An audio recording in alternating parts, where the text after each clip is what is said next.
שיחה ארוכה, פילוסופיה בליבה, פסיכולוגיה בגרוש. עוד ערב שהיה מסתיים ללא ריגוש, אבל לרגע אחד שנינו שמנו לב, לא ראינו כוכב, רק ירח העב, ולידו ענן מוזר בצבע לא מוכר, מן שילוב של חמרה ובצל מנוכר.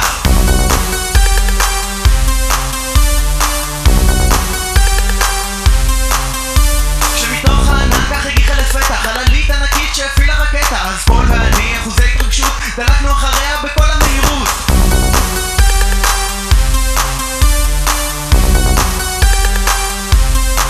פתאום לאט לאט שקעה החללית, ובמקום שבו נחתה משרה שלולית חשמלית שהתקרבנו מטען שהתפרץ מהמים, מקרין אנרגיה לא ברורה שסתמה את האוזניים. עכשיו אני חרש אבל באופן זמני, התחילו מחשבות לרוץ במוחי.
השקט נתן לראשי מנוחה, כך נזכרתי מה סיפר לי הסיני בעבודה. אגדה עתיקה מסין הישנה מספרת על מצב אובדן זמני של שמיעה.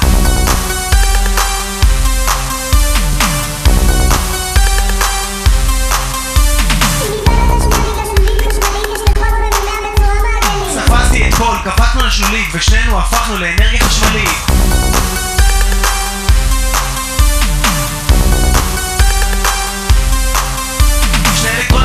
מחפשים את עצמנו כשקרן צהובה שאהבה את שנינו, הנה ככן עצמנו בתוך החללית שנציג לא רשמי שידר לנו בעברית. אנחנו הסינטרונים, זה ארגמן, זנב סגול ומי לא מובן.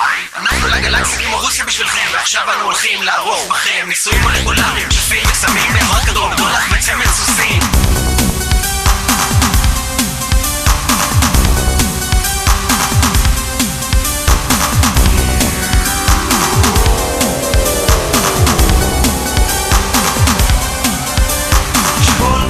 תומק הצרה בלי לחשוב הוא העיף לסיסטרון הפוכה, ואני בזינוק חתולי כמו שזה רומר, תפסתי את הכדור שאף שלא יישבר. קשקשתי קצת ג'יבריש, קשקשתי הוקוס פוקוס והופ, איפה הסוסים?